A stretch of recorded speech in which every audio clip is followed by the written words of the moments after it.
इस कार्यक्रम के दौरान इस किताब का, जिसका नाम है रामायण महाभारत मनुस्मृति भगवद गीता,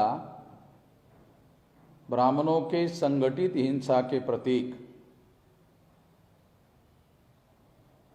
ये विलास खरात के द्वारा लिखा गया बृहद रिसर्च ग्रंथ है। रिसर्च किया हुआ, शोध किया हुआ ग्रंथ है। इसका आज विमोचन किया गया है। पहले हमने सोचा था कि इसे बामसेब के 37वें राष्ट्रीय अधिवेशन के मौके पर विमोचित किया जाएगा, मगर बाद में हम लोगों ने ऐसे सोचा कि इसे हम लोग अगर पहले ही विमोचन करते हैं तो राष्ट्रीय अधिवेशन के दौरान इस किताब की बहुत सारी प्रतियां सारे देश भर के लोग खरीद कर इसको पढ़ने के लिए ले सकते हैं। इस बात को ध्यान में रखा गया है और रखकर इस किताब को पहले विमोचन कर दिया गया है आज 6 दिसंबर को। इस किताब का विमोचन करने के लिए विलास खरात के द्वारा मुझे कहा गया, तो मैं ऐसा मानता हूं कि ये मेरे लिए गौरव का विषय है। इसके लिए मैं विलास खरात को धन्यवाद ज्ञापन करता हूं। इस विषय पर बहुत सारे वक्ताओं ने बहुत सारी बातें इस किताब के बारे में कही है, इसलिए मैं बहुत सारी लंबी बात आज के मौके पर नहीं कहना चाहता हूं, और कभी मौका मिला, समय मिला तो इस किताब की समीक्षा विस्तार से करने का सोच विचार मैंने किया हुआ है। इसमें बहुत सारी बातें ऐसी है जिसकी विस्तार से समीक्षा करना बहुत ज़रूरी है। तो भविष्य में इसकी विस्तार से हम लोग समीक्षा करें, ऐसा विचार है। दूसरा एक और भी विचार आया है, देश में इतिहास पर लिखने वाले बहुत सारे लोग हैं। उन लोगों को अनुरोध किया जाएगा कि इस किताब की समीक्षा की जाए, और समीक्षा करने के लिए ये किताब उन लोगों को भेजा जाएगा देश भर में, अलग अलग भाषा, हिंदी में, मराठी में, अंग्रेजी में और देश के अन्य भाषाओं में इसकी समीक्षा करने के लिए लोगों को ये किताब भेजी जाएगी। और इसकी समीक्षा करने के बाद में जो समीक्षा के लेख मिलेंगे उसको भी संग्रहित करके उसका भी एक किताब पब्लिश किया जाएगा, ताकि पढ़ने वाले लोगों को, जो भी पाठक वर्ग है, उन लोगों को इस किताब की समीक्षा पढ़ने का भी मौका मिले, और समीक्षा करने से और की भी समीक्षा को पढ़ने से लोगों को इतिहास समझने में आसानी होगी। यह इसके पीछे एक मकसद है। दूसरी एक बात मैं इस मौके पर कहना चाहता हूं, इस किताब में जिस तथ्य का उद्घाटन किया गया है, इस किताब में जिस तथ्य को रिसर्च करके, शोध करके हिंदी भाषा में लाया गया है, वो शोध अपने आप में बहुत आश्चर्यजनक है। पहली बार हिंदी भाषा में पहली बार ऐसी कोई किताब आई है जिसमें ये डॉक्यूमेंट्री एविडेंस के आधार पर सिद्ध किया गया है, पुरातत्व के आधार पर सिद्ध किया गया है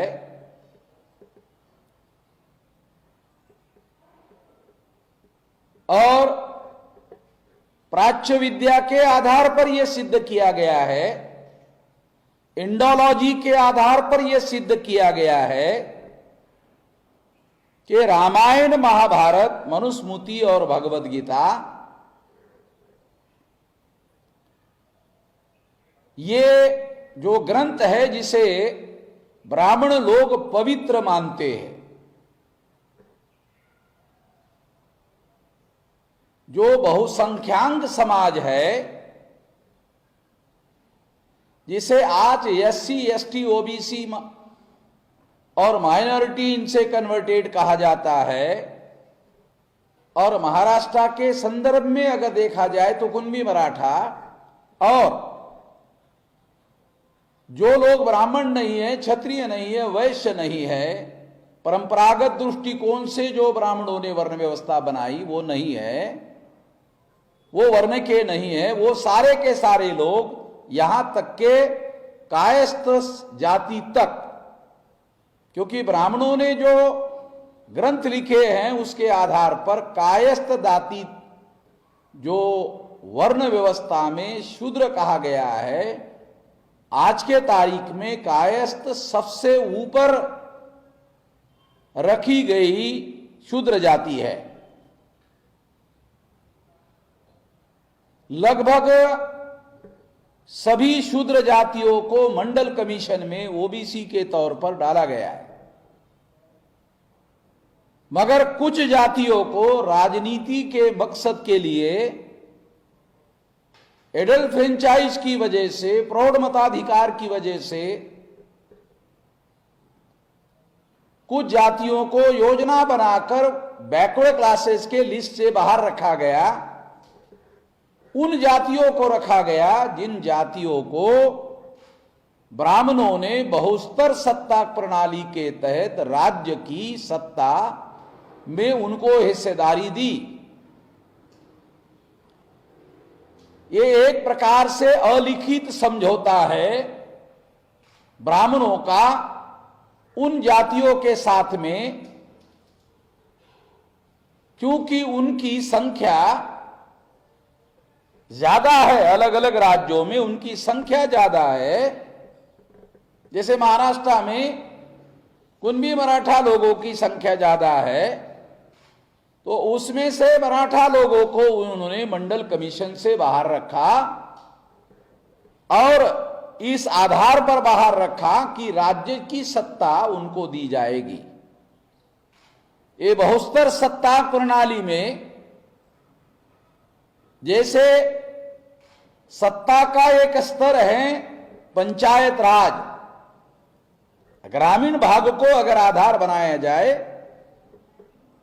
तो ग्रामीण भाग में पंचायत राज के द्वारा ग्रामों में, विलेज में, गांवों में रहने वाले जो लोग हैं, और उसमें सबसे ज्यादा संख्या वाली जाति है किसान जाति है, उस जाति को उन्होंने एडॉप्ट किया और उनको पंचायत राज की सत्ता दी।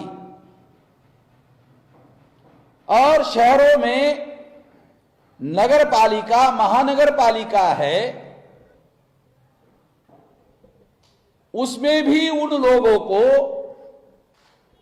सत्ता देने का कम अधिक प्रमाण में प्रयास किया गया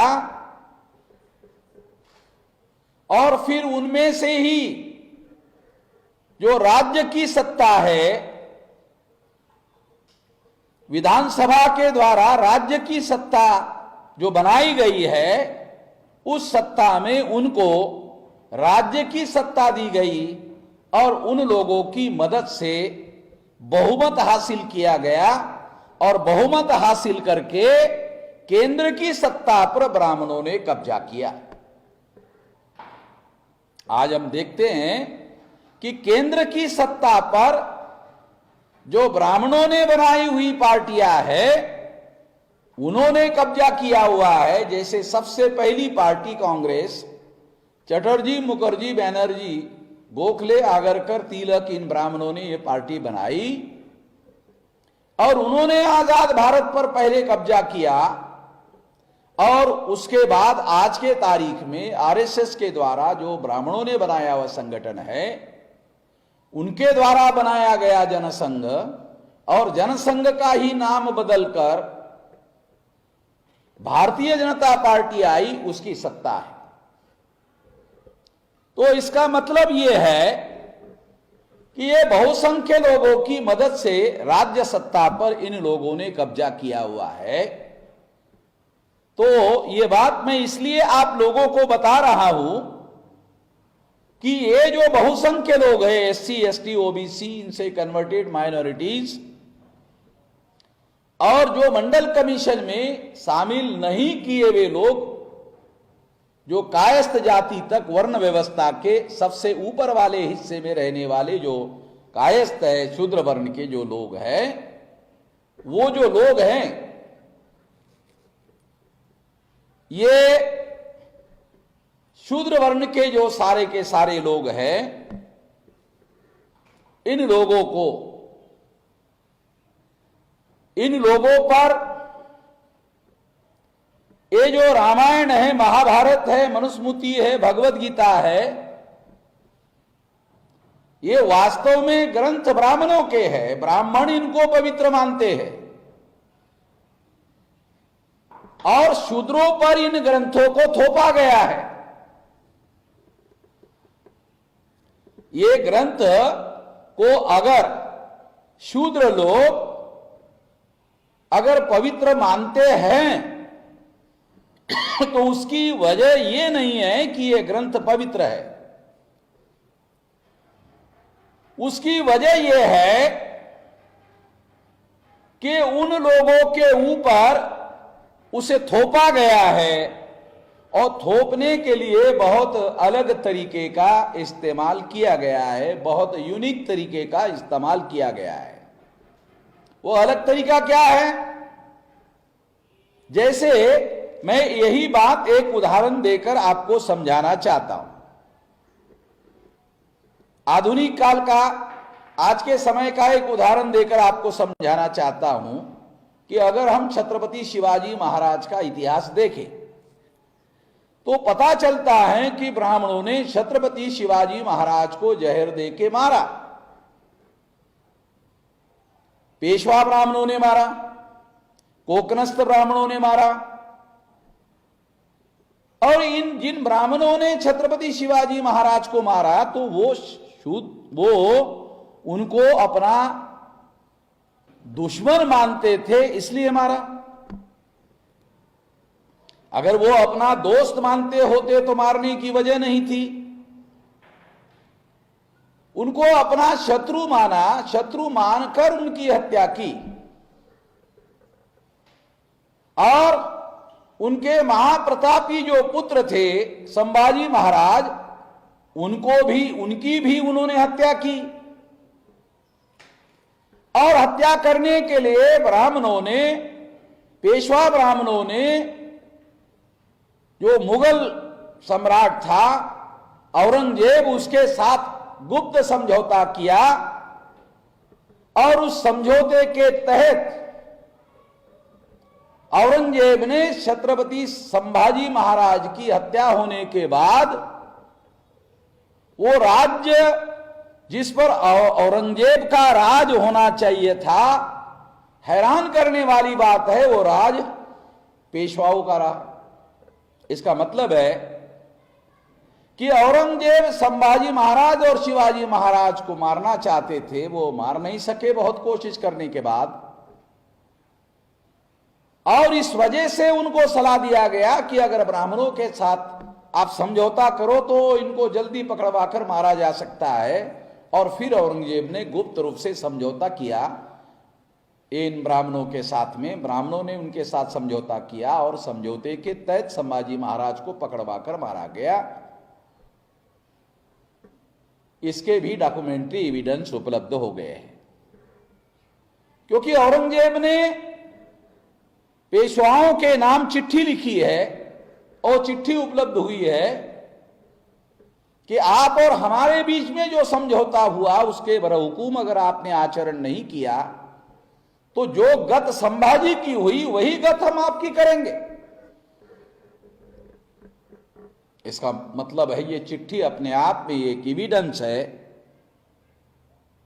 कि पेशवाओं के साथ गुप्त समझौता हुआ था।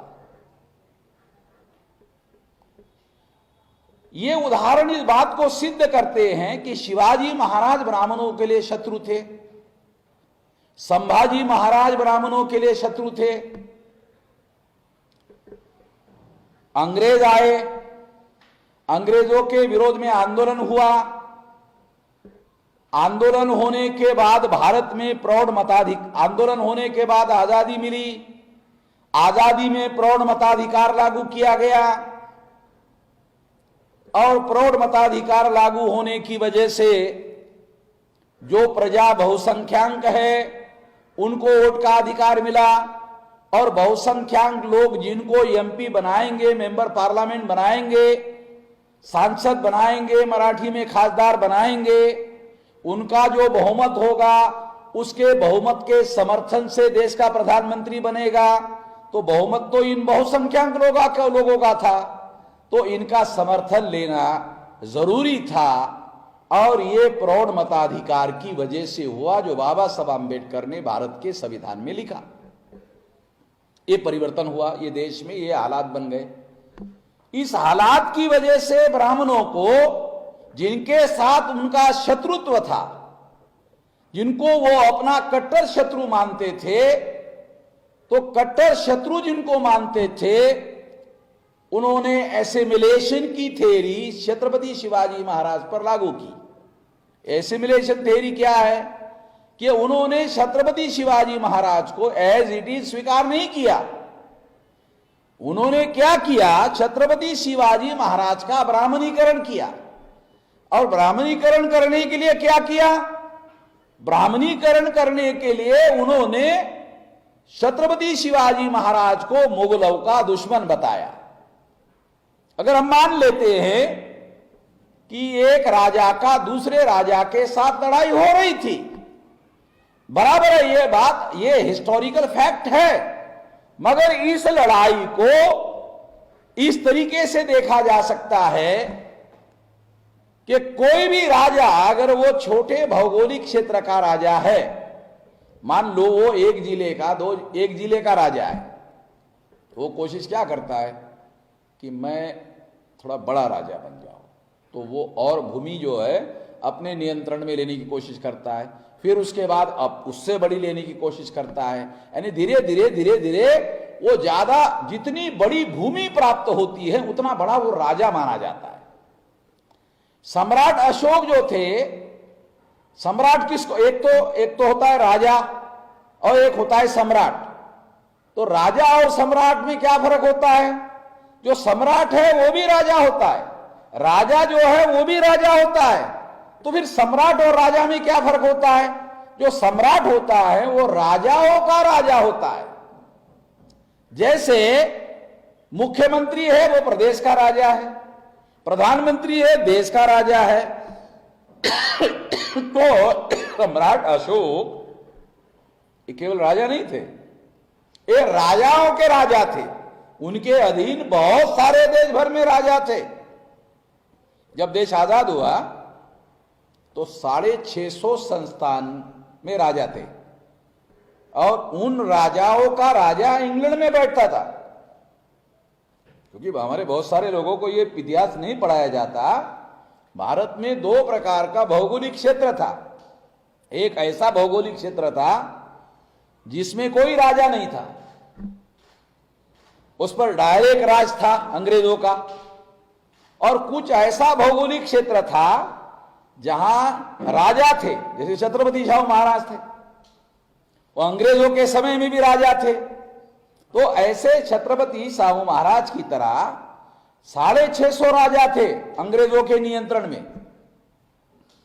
तो ये जो 650 राजा थे, इन राजाओं का राजा कौन था, वो इंग्लैंड में बैठता था। लंदन में बैठता था। तो वो आदमी नहीं था, वो महिला थी, तो वो वहां, तो उसी तरह से राजाओं का राजा सम्राट अशोक था। उसके अधीन बहुत सारे राज्य थे, राजा थे।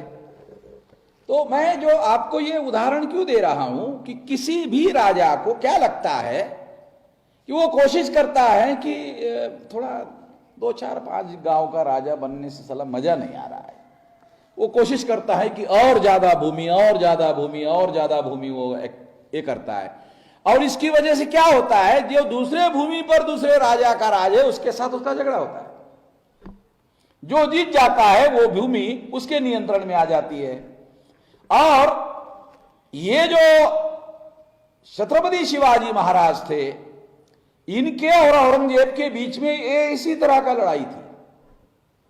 राज को बड़ा करने की औरंगजेब सोचता था कि सारे देश भर मेरा इलाज होना चाहिए, और शिवाजी महाराज सोचते थे कि मेरा राज थोड़ा बड़ा होना चाहिए और बड़ा होना चाहिए। ये कोशिश कर रहे थे, इसमें लड़ाई होती थी। अब ये जो लड़ाई होती थी इसको ब्राह्मणों ने क्या किया कि राजपाट की लड़ाई नहीं थी, ये हिंदू धर्म के रक्षा करने की लड़ाई थी। ब्राह्मणों ने क्या किया, शिवाजी महाराज को शिवाजी महाराज के नाम पर एक्सेप्ट नहीं किया। शिवाजी महाराज जैसे है, उनका जो ओरिजिनल इतिहास है वो ब्राह्मण धर्म के अनुसार वर्ण व्यवस्था में शूद्र है, क्योंकि पूना के ब्राह्मणों ने उनका राज्याभिषेक नहीं किया, कहा कि शूद्र हो। ब्राह्मणों ने प्रचार किया कि रामदास स्वामी जो है उनके गुरु है, तो रामदास स्वामी गुरु थे तो अपने चेले का राज्याभिषेक क्यों नहीं किया, या पूना के ब्राह्मणों को क्यों नहीं कहा कि अरे कर दो, ये मेरा चेला ही है, इसका राज्याभिषेक कर दो, नहीं किया। गागा भट्ट को बोफोर्स देकर के राज्याभिषेक करवाया गया। तो मैं ये सारा उदाहरण इसलिए आप लोगों को बता रहा हूं कि इन लोगों ने छत्रपति शिवाजी महाराज को जैसा वो है वैसा स्वीकार नहीं किया, बल्कि शिवाजी महाराज को क्या किया कि वो मुगलों के साथ लड़ रहे थे। और मुगलों के साथ क्यों लड़ रहे थे? हिंदू धर्म की रक्षा करने के लिए लड़ रहे थे। अगर शिवाजी महाराज नहीं होते तो सबकी हो गई होती सुनता। ऐसा प्रचार करते हैं। अगर शिवाजी महाराज हुए तो सुनता नहीं हुई, ये कहते हैं। मगर जिस भूमि पर औरंगजेब का राज था, उस भूमि पर रहने वाले हर गैर मुसलमान की सुनता होनी चाहिए थी, और सारे के सारे मुसलमान होने चाहिए थे। मगर अनडिवाइडेड इंडिया में उनकी संख्या केवल 28% थी। इसका मतलब है 62% लोग नॉन मुस्लिम थे। 100% लोगों की सुनता नहीं हुई। तो ये जो थ्योरी है, ये थ्योरी गलत साबित होती है कि ये धर्म रक्षा करने के लिए की गई थी। अगर मान लो शिवाजी महाराज हिंदू धर्म की रक्षा करने के लिए लड़ाई लड़ रहे थे, तो फिर कृष्णाजी भास्कर कुलकर्णी ने छत्रपति शिवाजी के सर पर तलवार क्यों चलाई? अगर वो हिंदू धर्म की रक्षा करने के लिए लड़ाई लड़ रहे थे, अगर हिंदू धर्म की रक्षा करने के लिए लड़ाई लड़ रहे थे, तो शिवाजी महाराज को ब्राह्मणों ने जहर देकर क्यों मारा? ये इसका कोई जवाब जो है ब्राह्मणों के पास नहीं है। इससे ये बात सिद्ध होती है, सिद्ध क्या होती है कि ये लड़ाई दो धर्मों के बीच की लड़ाई नहीं थी, या धर्म रक्षण करने के लिए लड़ाई लड़ रहे थे, हिंदू धर्म की रक्षा करने के लिए लड़ाई लड़ रहे थे। ये बात भी सही नहीं थी, क्योंकि छत्रपति शिवाजी महाराज के समय में हिंदू धर्म नाम का धर्म ही वजूद में नहीं था। तो फिर कौन सा धर्म वजूद में था? तो उसका कोई डॉक्यूमेंट्री एविडेंस आपको बताता हूं। शिवाजी महाराज को राज्याभिषेक करने की आवश्यकता थी। उन्होंने पूना के ब्राह्मणों को कहा कि राज्याभिषेक करो। उन्होंने अपने धर्मशास्त्र को देखा, और देखने के बाद वर्ण व्यवस्था के अनुसार शिवाजी कौन से वर्ण के हैं वो देखा, तो उनको पता चला कि छत्रपति शिवाजी महाराज का जो वर्ण है वो शूद्र है। छत्रपति शिवाजी महाराज का वर्ण शूद्र है। जब उनको पता चला तब गुना के ब्राह्मणों ने कहा कि आपका राज्याभिषेक नहीं हो सकता, क्योंकि मनुस्मृति के अनुसार शूद्र को राजा बनने का अधिकार नहीं। इसका मतलब यह है छत्रपति शिवाजी महाराज के समय में प्रचलित आज के तारीख का हिंदू धर्म वजूद में नहीं था। उस समय जो धर्म वजूद में था वो वर्ण धर्म था। मैं काल्पनिक बातें नहीं कह रहा हूं, डॉक्यूमेंट्री एविडेंस के आधार पर बता रहा हूं। वर्ण धर्म था, वर्ण धर्म था, उसी को आधार बनाकर उन्होंने फैसला किया कि आप शूद्र हैं, इसीलिए आपका राज्याभिषेक नहीं हो सकता। ये डॉक्यूमेंट्री एविडेंस है। तो इससे सिद्ध होता है कि छत्रपति शिवाजी महाराज के समय में आज का प्रचलित हिंदू धर्म वजूद में ही नहीं था। जो धर्म वजूद में था वो वर्ण धर्म था, और वर्ण धर्म का ही दूसरा नाम ब्राह्मण धर्म है। ब्राह्मण धर्म वजूद में था। इसलिए अब सवाल खड़ा होता है कि छत्रपति शिवाजी महाराज अगर उस धर्म का नाम ब्राह्मण धर्म था तो ब्राह्मण धर्म बचाने के लिए लड़ाई लड़ रहे थे, जिसमें उनका स्थान शूद्र था। ये तो बात तर्कसंगत नहीं लगती है। इसलिए ये मैं आपको, ब्राह्मणों ने जो झूठा इतिहास लिखा, ये झूठा इतिहास किस लिए लिखा? क्योंकि वो छत्रपति शिवाजी महाराज को एज इट इज स्वीकार नहीं कर सकते थे। क्योंकि एज इट इज अगर स्वीकार किया तो वो मूल निवासी बहुजनों के प्रेरणा स्रोत बने रहेंगे, और उससे शिवाजी महाराज से वो प्रेरणा लेते रहेंगे। तो उससे उनको प्रेरणा मिलेगी, और प्रेरणा मिलेगी तो बहुसंख्यांक लोग छत्रपति शिवाजी महाराज से प्रेरणा लेकर शिवाजी महाराज की तरह शूद्रों का राज स्थापित करने की कोशिश करेंगे। ये खतरा है। इसलिए ब्राह्मणों ने क्या किया कि नहीं तो हिंदू धर्म की रक्षा करने के लिए कोशिश कर रहे थे, और गो और ब्राह्मण, ये भी एविडेंस है, उन्होंने लिखे रखा हुआ, ये ब्राह्मणों ने लिखे रखा हुआ, गो ब्राह्मण गाय और ब्राह्मणों की रक्षा करने के लिए छत्रपति शिवाजी महाराज ने अपना राज स्थापित किया था। ये भी एविडेंस है।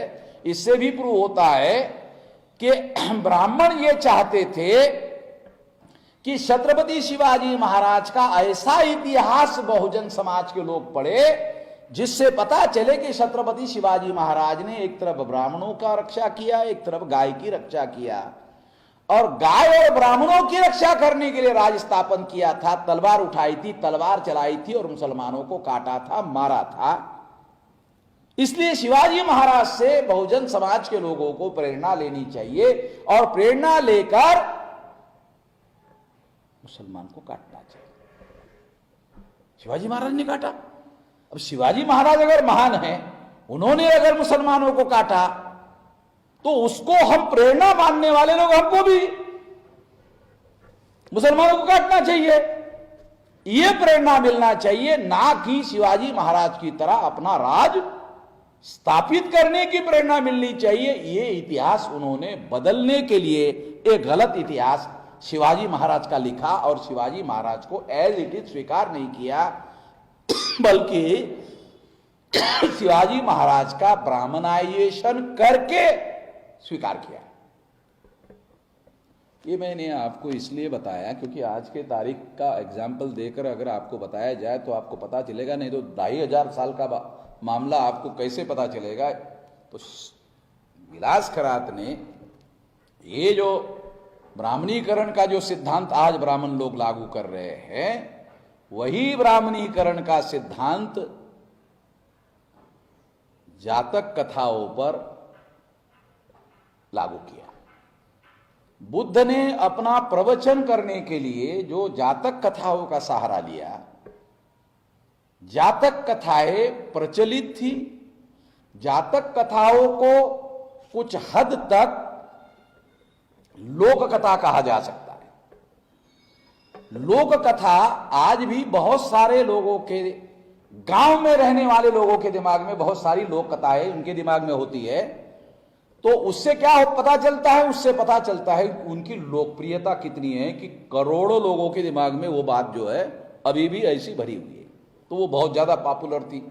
एक दूसरी बात, एक वो जातक कथाएं लोक कथाएं थी, लोक कथाएं बहुत ज्यादा पॉपुलर थी। और पॉपुलर क्यों थी? क्योंकि उसमें कुछ मौलिक तत्व जो है वो लोगों को धर्म के तत्व जो है उसमें बताए गए थे और उस वजह से वो लोकप्रिय थी, पॉपुलर थी। जो बहुत ज्यादा पॉपुलर बातें थी तो ब्राह्मणों ने सोचा ये बहुत ज्यादा लोकप्रिय बातें हैं, बहुत ज्यादा पॉपुलर बातें हैं और इन लोकप्रिय और पॉपुलर और लोकमान्य जो कथाएं हैं, यदि इसके विरोध में अगर हमने स्टैंड लिया, खुल्लम खुल्ला स्टैंड लिया, अगर शिवाजी महाराज के विरोध में हम ब्राह्मणों ने स्टैंड लिया तो मराठा फिर तलवार हम पर चलाएंगे, फिर छोड़ेंगे नहीं। यदि मराठा की तलवार मुसलमानों पर चलवानी है तो उनको बोलना पड़ेगा कि शिवाजी महाराज ने तो मुसलमान पर चलाई थी, तुम हमारे ऊपर क्यों चला रहे हो, उधर चला। तो उसी तरह से उन्होंने सोचा कि ये जो लोकप्रियता है जातक कथाओं की, उस लोकप्रियता का सहारा बनाकर बुद्ध ने अपने मौलिक सिद्धांत लोगों को समझाने की कोशिश की और मौलिक तत्वों को लोगों के दिमाग में उदाहरण देकर समझाया। तो जो अशिक्षित जनता थी, ज्यादा पढ़ी लिखी जनता नहीं थी, उनको भी वो बातें समझाने के लिए बुद्ध ने उसका उपयोग किया था। इसलिए उसकी लोकप्रियता केवल लोकप्रियता नहीं रही बल्कि जातक कथाओं का एक धार्मिक महत्व, उसका मान्यता प्राप्त हो गया। तो ब्राह्मणों ने सोचा इसके विरोध में खड़ा होने से सारी प्रजा हमारे विरोध में खड़ी हो जाएगी, सारी की सारी प्रजा हमारे विरोध में खड़ी हो जाएगी, सारी प्रजा हमारे विरोध में खड़ी हो जाएगी तो नया संकट खड़ा हो जाएगा। क्या करना चाहिए?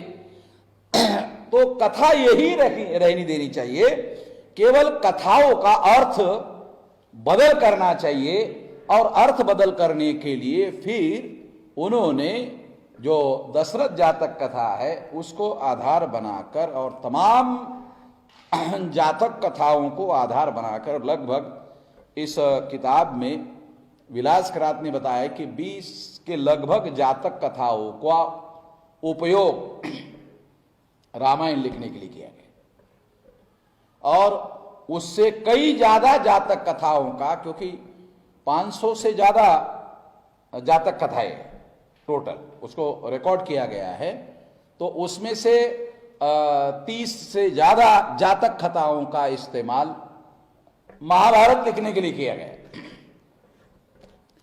और 16 बार रामायण में बुद्ध का जिक्र आया है। 16 बार रामायण में बुद्ध का जिक्र आना इस बात को सिद्ध करता है कि रामायण अगर बुद्ध पूर्व काल में लिखा गया है, जैसा ब्राह्मण प्रचार करते हैं, ये कितना पुराना है पंडित जी रामायण, अब बहुत पुराना है, बता नहीं सकते कितना पुराना है। बताएंगे तो पकड़ में आ जाते हैं कि ये या तो बुद्ध पूर्व है या तो बुद्धोत्तर है। अगर बुद्धोत्तर है तो बुद्ध प्राचीन हो जाते हैं और बुद्ध पूर्व है अगर लोगों को मालूम हो गया तो फिर सिद्ध करना पड़ेगा। तो ये वो केवल मराठी में शब्द है ढोबड़ मानाने, बहुत प्राचीन है। कितना है पंडित जी? बहुत प्राचीन है। मगर वो समय नहीं बताते। और भी ब्राह्मणों के ये रामायण महाभारत के लिखने की और एक विशेषता है कि ब्राह्मणों ने लिखते वक्त कहीं पर भी कब लिखा नहीं लिखा। अभी जैसे ये किताब है, एक किताब पब्लिश है, उसमें तारीख वारीख सब, ये भी तारीख आ जाती। ये पब्लिश कब हुआ? 6 दिसंबर 2020 को हुआ। किसके हाथ से हुआ? अमन मेश्राम के हाथ से हुआ। कौन लेखक है? फला फला लेखक है। ये सारी चीजें इसमें आती है। ब्राह्मणों ने इसको छुपा के रखा क्योंकि अगर आदमी लेखक का पता चलता है तो भी पता चलता है ये कब पैदा हुआ। ये जानबूझकर ये सारी की सारी बातें जो है छुपा कर रखी। छुपा कर रखने के पीछे मकसद ये था कि इसे बुद्धोत्तर, अगर लोग इसको बुद्धोत्तर मान लेते हैं तो चोरी पकड़ी जाएगी, बुद्धोत्तर मान लेते हैं तो फिर हमारा जो साहित्य है, धर्म साहित्य है, ये ज्यादा प्रभावशाली सिद्ध नहीं होगा। और अगर रामायण, महाभारत, गीता और मनुस्मृति अगर बुद्धोत्तर कालीन रचना है, केवल बुद्धोत्तर कालीन ही नहीं है, बुद्ध के बाद मौर्य, मतलब बुद्धोत्तर कालीन ही रचना नहीं, मौर्योत्तर भी है। मौर्योत्तर भी नहीं है बल्कि ईसा, क्योंकि मौर्य ईसा पूर्व हो गए, तो ये ईसा पूर्व भी लिखा हुआ नहीं है। तो इसको अंग्रेजी में बिफोर ख्रिस्त और आफ्टर ख्रिस्त ऐसा लिखने का अंग्रेजी में रिवाज है। बिफोर ख्रिस्त यानी बीसी और एसी, आफ्टर ख्रिस्त। तो ये आफ्टर ख्रिस्त है। और आफ्टर ख्रिस्त कब है? तो 4-5 साल, 10 साल नहीं, 5वीं शताब्दी के बाद लिखा गया। और रामायण महाभारत के बारे में तो ये कहा जाता है जब अंग्रेज आए थे तो लिखना चालू था। महाभारत रामायण में कथाओं को ऐड किया जाता था, छोटी छोटी कथाओं को उसमें ऐड किया जाता था, और हर इलाके का ब्राह्मण जो है उसमें अपने अपने हिसाब से ऐड करता था। और चूंकि वो चौपड़ियां होती थी, वो कोई फर्स्ट एडिशन, सेकंड एडिशन ऐसा कुछ होता नहीं था। ब्राह्मणों ने लिखा, वो चौपड़ी बना के रखा, लाल कपड़े में बांध के रखा, उसमें कोई first edition, second edition, third edition ऐसा कुछ था नहीं। किसी लेखक का भी नाम नहीं होता था। ये जानबूझ कर रखा गया। तो इसकी वजह से ब्राह्मणों ने इसको जानबूझकर प्राचीन बताने के लिए कि हमारी चोरी पकड़ी ना जाए, मगर इस किताब ने चोरी पकड़ने का काम किया। और उन्होंने क्या किया कि जातक कथाओं को, जो बहुत लोकप्रिय है, केवल लोकप्रिय नहीं है बल्कि धर्म मान्यता है, इसलिए ब्राह्मणों ने क्या किया, इसका विरोध करने के बजाय इसी कथाओं को एडॉप्ट करके, जो ऑलरेडी लोगों में लोकप्रिय है, उस लोकप्रिय कथाओं को ही आधार बनाया। और लोकप्रिय कथाओं को ही आधार बनाने के बाद अगर हम उस कथा को लोगों को बताते हैं तो लोगों के लगे ये तो अपना ही है। ये चालाकी करने की कोशिश की। दूसरी बात, उसमें जो मिलावट करने का काम ब्राह्मण करते रहे, प्रतिवाद करने के लिए बौद्ध धर्म के जो विद्वान भिक्षु हुआ करते थे वो प्रतिवाद करेंगे, इसका प्रतिवाद करेंगे। तो प्रतिवाद करेंगे तो भिक्षुओं का कत्लेआम कर दिया। प्रतिवाद करने के लिए कोई भिक्षु जो है वो था नहीं, और जिस इलाके में था उस इलाके में इनकी प्रतियां और इनका साहित्य जो है लोकप्रिय नहीं था। इसलिए हजारों साल तक ब्राह्मणों ने हिंसा का सहारा लिया। ये जो कहा जाता है वो हिंसा सबसे ज्यादा बुद्धिस्ट लोगों के खिलाफ में की गई। और ये जो ब्राह्मणाइजेशन करने का काम किया, इस ब्राह्मणाइजेशन में उन्होंने जातक कथाओं का इस्तेमाल किया, और इसके लिए उन्होंने जातक कथाओं की चोरी की, और चोरी करके रामायण लिखा, महाभारत लिखा।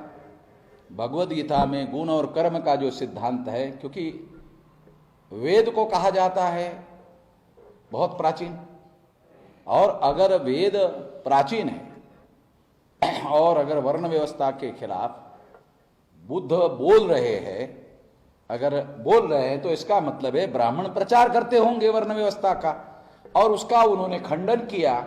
अगर खंडन किया तो इसका एक मतलब ये होता है कि वर्ण व्यवस्था का खंडन बुद्ध ने किया, उसके रिकॉर्ड में ये सारी बातें, पाली साहित्य में सारी रिकॉर्ड की हुई बातें उपलब्ध है, रिकॉर्ड में है, सारा लिखित साहित्य उपलब्ध है, पुरातत्व का साहित्य उपलब्ध है, इंडोलॉजी का साहित्य उपलब्ध है। उसके आधार को आधार बनाकर विलास खरात ने इस बात का उद्घाटन किया कि ये चोरी करके लिखा हुआ साहित्य है।